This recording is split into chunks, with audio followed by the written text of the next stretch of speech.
Hello and welcome everyone, I'm Madals, and today I have got game 3, should I say, of this best of 3.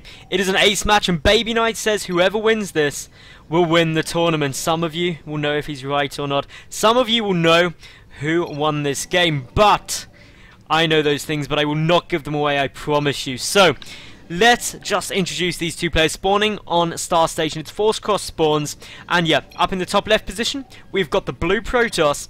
From Navi, it is BabyKnight. And his opponent down in the lower left, the red Zerg. From Team Liquid, it's Snute. Now, the smart ones between us may have worked out that this is game 3 of a best of 3. Therefore, it must be tied up 1-1. And yes, you are indeed correct. That is how things stand for the moment. It is also a true fact that game 1 was won by BabyKnight. Game 2 was won by Snute. Snute was really aggressive in game 2. It was really macro orientated. Both players were just like expand, expand, expand, expand, expand, and not really engaging. But it didn't look too good for Snute when a whole ton of Phoenixes came out after BabyKnight scouted his Spire.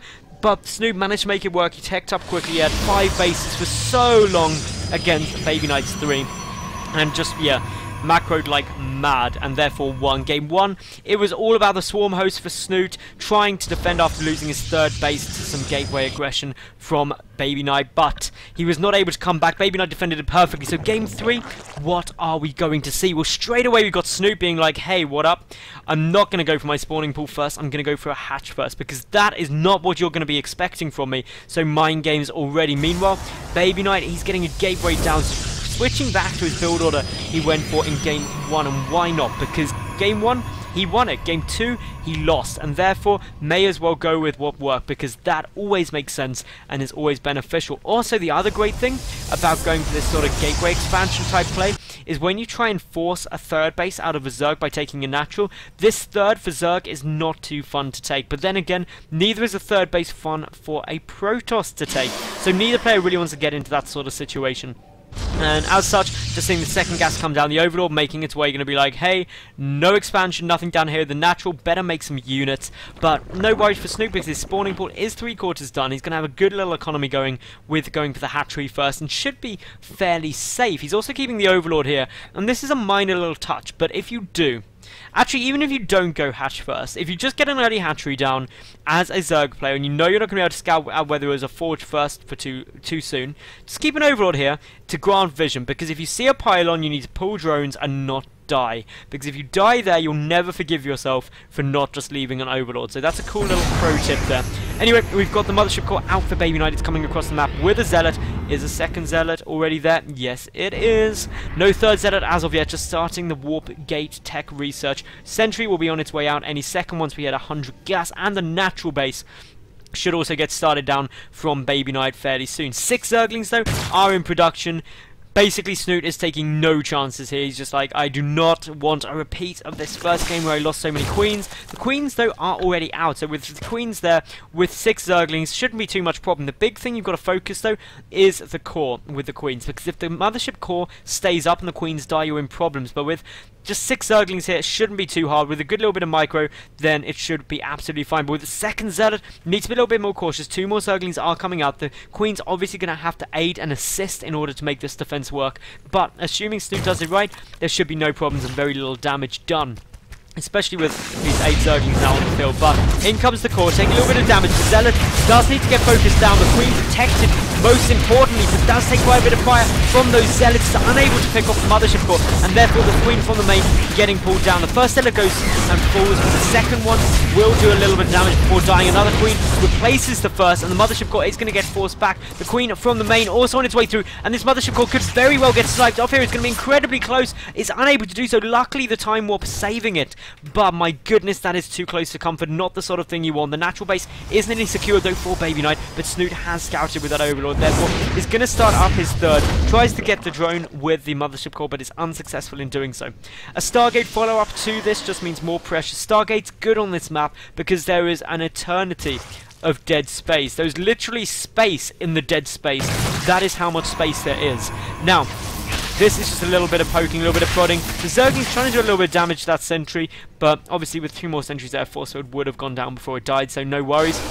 Very little scouting information coming out. Snute just droning as he should. Also getting up some more queens, indeed, also as he should, because he needs those queens in order to keep injecting everywhere, because injects give you more lava, give you more units, and drones are of course what makes Zerg players sleep happy at night. Third gas coming down. This Stargate is yet to do anything, so we should ruin the cast by zooming in on the Stargate until it decides to function as a purpose, and it's gonna be a Voidway. And Voidways are fun openings. That means Overlords are not going to be safe. That means potential Roach pushes are not going to be that effective. This is pretty much identical to Game 1, but Snute, he's taking his 4th base super early. He's just like, take all of the bases, it'll be fine.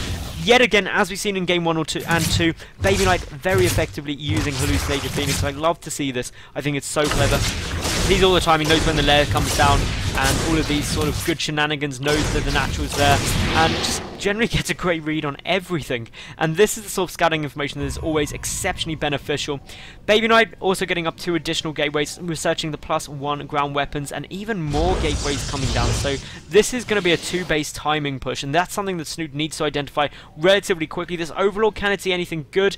The answer, one of these gateways, not the second one though, but that could be enough to give a bit of an indicator. The Zerglings trying to run through will not be successful in doing so. Also good patrols from these Zerglings, just making sure there's no hidden bases or anything like that really would catch you off guard. Any proxy pylons, all of the good things that Protoss players sometimes like to throw down to try and ruin a Zerg's day. But Snute, he's aware of all that sort of trickery, and is therefore able to prepare appropriately for what's likely to be a 1-base play, or 2-base play, in order by getting down this Rotor and also the +1 ground or missile attack upgrade. So now, assuming that Snute has read this properly, he should be able to defend nicely. Is the Zergling going to run in? There's a gap in the wall, he could go for it, but it isn't running forward quite yet. But the Zergling did spot that these sentries moved forward. Will that be enough of a giveaway? Well, it's too late now anyway, with more Zealots on their way. The Voidway count slowly creeping higher.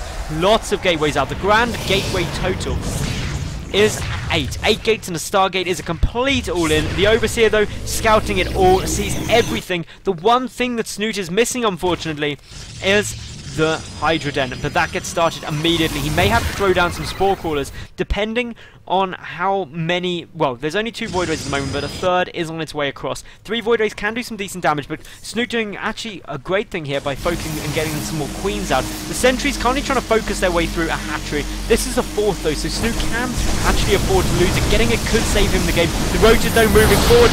Force Field's getting thrown down, wasting some energy.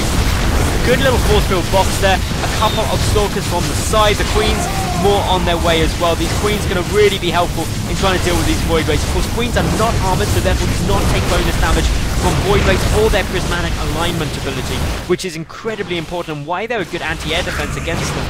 Snute, though, currently supply blocked after losing that Overlord, which is a bit of a pain. He does have more Roaches coming out and a lot more Speedlings, and if he gets a good engagement, shouldn't have too much to worry about. There are 4 Queens down here. They are focusing on the Void Rays, which is the most important thing.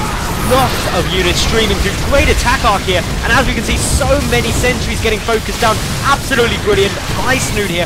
Great attack angle, and he is just pushing forward ever furthermore, and he is going for the units. Forgetting about the pylon is just like, hey, do you know what?